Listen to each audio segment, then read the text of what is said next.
Dear student, मैं अपने YouTube channel EPIC mathematics classes में आज आपका स्वागत करता हूं। आज हम फिर हाजिर हुए एक नए टॉपिक के साथ। जैसा कि हमारे पिछले वीडियो में हम हमारी बीएससी सेकेंड ईयर की सेकंड बुक चल रही थी, जिसका नाम है differential equation and integral transform. आज हम उसका चैप्टर नंबर 3 डिस्कस करेंगे। इस चैप्टर का नाम है differential equation of first order but not of first degree. जैसा कि हम जानते हैं कि इस चैप्टर से जो एमजेपी आरबी मुख्य क्वेश्चन पूछे जाते हैं, वो मात्र 4 प्रकार के हमें क्वेश्चन को इस चैप्टर से हमें मिल जाता है। इस चैप्टर से हमें करीब 5 से 7 नंबर की ये मिल जाता है। ये बीएससी स्टूडेंट वालों की बहुत ही इंपॉर्टेंट चैप्टर है। अब इस चैप्टर में हम देखते हैं कौन कौन से हमें 4 प्रकार के क्वेश्चन पूछे जाते हैं। चलिए वो मैं यहाँ पे लिख देता हूँ। सबसे पहले हमारे इसमें जो क्वेश्चन पूछा जाता है कि equation solve for P, equation solve for P, एक इस टॉपिक से पूछा जाता है क्वेश्चन। नंबर 2 जो क्वेश्चन पूछे जाते हैं हमारे, पूछे जाते हैं equation solve for X, equation solve for Y कह सकते हैं हम यहाँ पे। नंबर 3 जो क्वेश्चन पूछे जाते हैं इक्वेशन सॉल्व फॉर एक्स, इससे पूछे जाते हैं। और ये हमारा चौथा टॉपिक जो होता है वो होती है इक्वेशन, मानी क्लियर रूट्स इक्वेशन होती है हमारी, क्लियर रूट्स इक्वेशन। इस टॉपिक से क्वेश्चन, ये मोस्टली ये 4 प्रकार के क्वेश्चन है। अब इसके लिए हमें क्या करना होगा, हमें इन 4 टॉपिक को पढ़ना होगा। अब ये 4 टॉपिक हमें एक एक करके देखने होंगे, इन पे रिलेटेड क्वेश्चन को हमें हल करना होगा, जो कि एमजेपी आरबी खास तौर से इन चारों टॉपिक से हमारे क्वेश्चन पूछती है। अब देखिए हम अब बात करते हैं इस चैप्टर की। चैप्टर का नाम है कि differential equation of first order but not of first degree. अब थोड़ा सा हम समझते हैं कि जैसे चैप्टर का नाम है कि फर्स्ट ऑर्डर, ऑर्डर क्या होता है और डिग्री क्या होती है। जैसा कि आपने इंटर क्लास में आप ये सब पढ़ चुके होंगे, मैं थोड़ा सा आपकी रिवाइज करा देता हूँ, बता देता हूँ। चलिए क्या होता है यहाँ पर। ऑर्डर का मतलब होता है एक प्रकार से कोटि कह सकते हैं हिंदी में इसको, और डिग्री का मतलब होता है यहाँ पे घात। ये सब आप इंटर में पढ़ का हो। अब आपने कोटि पढ़ा होगा, कोटि क्या होती है, घात क्या होती है। अब हम जैसे कोटि की बात करते हैं तो कोटि का मतलब होता है कि डिफरेंशिएशन जो दी गई इक्वेशन में अधिक से अधिक कितनी बार है। जैसा कि मान लीजिए आपसे कोई पूछे कि dy अपॉन dx की power 2 plus 5 dy upon dx equal to 6, इस तरह है। अब कोई हमारी डिफरेंशियल इक्वेशन है। अब हम इसमें ये देखते हैं कि सबसे अधिक से अधिक डिफरेंशियल कितनी बार हुआ है। तो अधिक से अधिक डिफरेंशिएशन यहाँ पे एक बार हुआ है, तो जो उसकी कोटि जो होगी वो कितनी होगी, 1 होगी यहाँ पे। अब आती है बात घात की।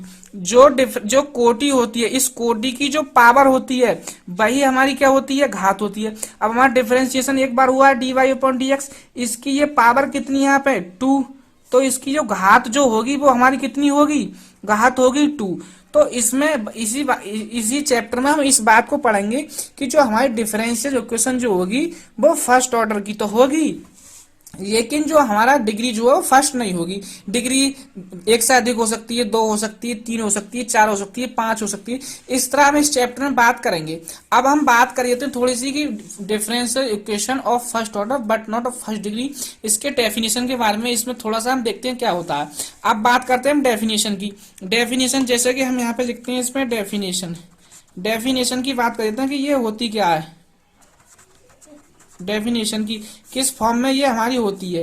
तो हम इसकी फॉर्म की बात करते हैं तो हम यहाँ पे लिखेंगे एनी डिफरेंशियल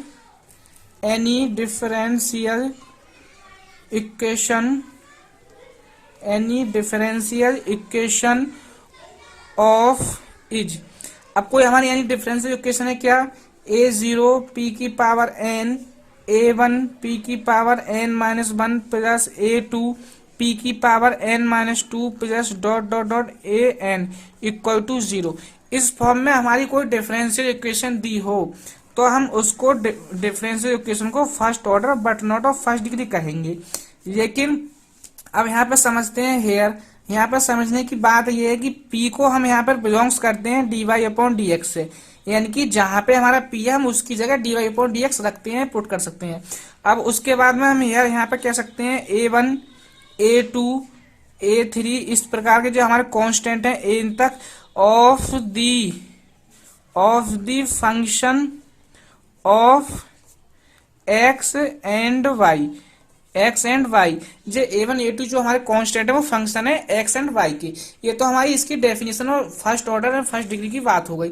अब हमारा इसमें सबसे पहले जो हमारा हेडिंग होता है कि सॉल्व करने का क्वेश्चन जो होता है कि इक्वेशन सॉल्व फॉर पी, इस पर बात करेंगे कि इस तरह के क्वेश्चन हम कैसे हल करते हैं, इसके वर्किंग रूल की बात करते हैं। आइए चलिए मैं इधर को इसको इधर बता देता हूँ। सबसे पहले हम बात करते हैं अपने हेडिंग नंबर फर्स्ट की। हमारा हेडिंग नंबर फर्स्ट है कि इक्वेशन सॉल्व फॉर पी, ये हमारा हेडिंग है, इक्वेशन सॉल्व फॉर पी। अब देखिए हम सबसे पहले इसकी बात करते हैं कि वर्किंग रूल की। इसके वर्किंग रूल क्या होते हैं वो मैं यहाँ पे दिखा दे रहा हूँ आपको, बहुत सिंपल भाषा में मैं वर्किंग रूल दिखाऊंगा। आपको इन्हीं स्टेप को फॉलो करना है, आपको उन्हीं स्टेप को फॉलो करना है। अब हम बात करते हैं सबसे पहले स्टेप नंबर फर्स्ट की। स्टेप नंबर फर्स्ट की इसमें क्या है कि हमारी कोई डिफरेंशियल इक्वेशन दी होगी, तो हम वो लिख देते हैं यहाँ पे क्या, एनी डिफरेंशियल इक्वेशन, कोई भी हमारी डिफरेंशियल इक्वेशन दी होगी, ये डिफरेंशियल इक्वेशन दी होगी। अब वो हम डिफरेंशियल इक्वेशन क्या अभी हमने लिख के दिखाई थी, A0 p की power n plus A1 p n minus 1 plus A2 p n minus 2 plus dot dot, इस तरह से ये हमारी क्या है कोई डिफरेंशियल इक्वेशन है। इसके लिए हम समीकरण 1 पुट करेंगे। उसके बाद हमें क्या करना होगा, स्टेप नंबर 2 देखते हैं हम क्या। स्टेप नंबर 2 में हमें यह रखना क्या करना होगा, हमारी कोई भी इक्वेशन पी के फॉर्म में होगी, क्वाड्रेटिक होगी या कुछ भी, तो हम लिखेंगे वी हैव फैक्टराइज हमें कोई इक्वेशन मान लीजिए इस फॉर्म में दी हो, जैसे सपोज करिए P square plus 5p minus 3 equal to 0, इस फॉर्म में हमारी कोई इक्वेशन गिवन दी होगी सपोज करिए, तो हम उसको सबसे फैक्टराइज करेंगे। फैक्टराइज करने के बाद में हमारा स्टेप नंबर 3 में मान लीजिए हम अगर हमारी स्टेप नंबर 3 में हमें यहाँ पे ये फैक्टराइज करने के बाद इस फॉर्म में कोई हमारी मान लीजिए फैक्टर मिल जाए p minus F1 p minus F2 p minus F3 equal to dot dot dot p minus Fn, इस फॉर्म में मिले। अब सपोज कीजिए अगर हमारी दी गई डिफरेंशियल इक्वेशन क्वाड्रेटिक फॉर्म में है तो उसके 2 रूट्स मिलेंगे, बाई क्वाड्रेटिक है उसके 3 मिलेंगे, इस तरह से हमें यहाँ देख लेना है। उसके लिए क्या करना है कि अब जो हमारे रूट्स जो हैं उनको हमें एक एक करके 0 के बराबर पुट करना है। स्टेप नंबर इसको हम 4 बोल सकते हैं, स्टेप नंबर 4 में इसको 0 के बराबर पुट करना है। इसी तरह हमारे 2 रूट्स दिए हैं तो इसको भी 0 के बराबर पुट करना है। अब p बराबर हमारा मान लीजिए F1 मिल गया, सपोज कि ये p बराबर F2 मिल गया।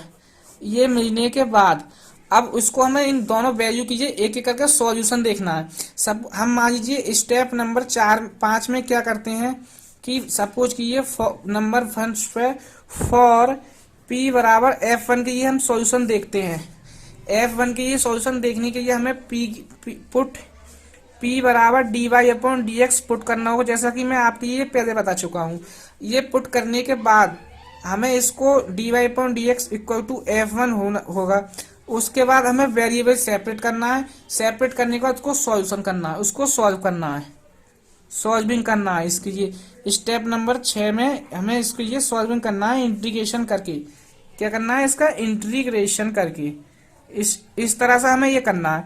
ठीक उसी प्रकार हमें अपनी p की दूसरी वैल्यू को भी इसी तरह करना है। अब स्टेप नंबर 7 में हमें स्टेप नंबर 7 में इसका फाइनल सॉल्यूशन जो लिखना है, यानी कि कंप्लीट सॉल्यूशन की बात करते हैं, कंप्लीट सॉल्यूशन की बात करते हैं। कंप्लीट सॉल्यूशन जो होगा, जो दोनों हमारे मान लीजिए कोई सॉल्यूशन आए होंगे, उन दोनों सॉल्यूशन को हमें कंबाइन करके लिखना है। सपोज कीजिए जैसे कि मान लीजिए पहले के लिए हमारा ये आएगा c+2, दूसरे के लिए आएगा मान लीजिए y बराबर 5x प्लस 3, ये हमारा मिले, तो हमें पहले को कंबाइन करके लिखना है। जैसे इस तरह y माइनस c माइनस 2 ये लिख दिया हमने, इक्वल टू 0 हो जाएगा।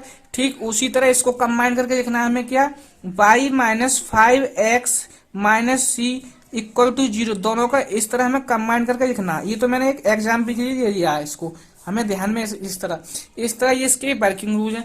मैं आई होप, मैं आशा करता हूँ को आपको ये वर्किंग रूल समझ पाएंगे। एक बार चलिए मैं इसको रिवीजन कर देता हूँ कि कोई भी हमारी डिफरेंशियल फॉर्म दी होगी, उस डिफरेंशियल फॉर्म हमारी इसमें दी होगी। उस डिफरेंशियल फॉर्म को जैसे कि हमारी कोई डिफरेंशियल इक्वेशन ये दी होगी p की फॉर्म में। अगर ये क्वाड्रेटिक है, इसका हम फैक्टर होते हैं, इसको हमने वी है फैक्टराइज, इसको फैक्टराइज कर देंगे। फैक्टराइज करने के बाद में अगर ये क्वाड्रेटिक है, सीधी सी बात है, इसके दो रूट्स हमें मिलेंगे। मान लीजिए वो रूट्स हमें p-f1 p-f2 मिले। उसके बाद में हम स्टेप नंबर 4 में p-f1 इनकी पहले रूट के ये 0 को पुट करेंगे, उसी तरह दूसरे रूट के लिए भी 0 को पुट करेंगे। p की यहाँ से दो वैल्यू फाइंड करेंगे। p की दो वैल्यू फाइंड करने के बाद में हम स्टेप नंबर 5 में p की मान लीजिए पहली वैल्यू के लिए सॉल्यूशन देखेंगे हम। उसी तरह हमने क्या करेंगे, p की dy/dx पुट कर देंगे और ये f1 यहाँ पे वैल्यू। उसके बाद इसको हम वेरिएबल सेपरेट करेंगे। वेरिएबल सेपरेट करने के बाद में इसका इंटीग्रेशन करके इसको सॉल्व करेंगे। उसी तरह हम p की दूसरे वैल्यू के लिए भी सॉल्व करेंगे इसी तरह। उसके बाद में स्टेप नंबर 6 में हमें मान लीजिए क्या करना होगा कि इसको सॉल्यूशन करना है, इंटीग्रेशन।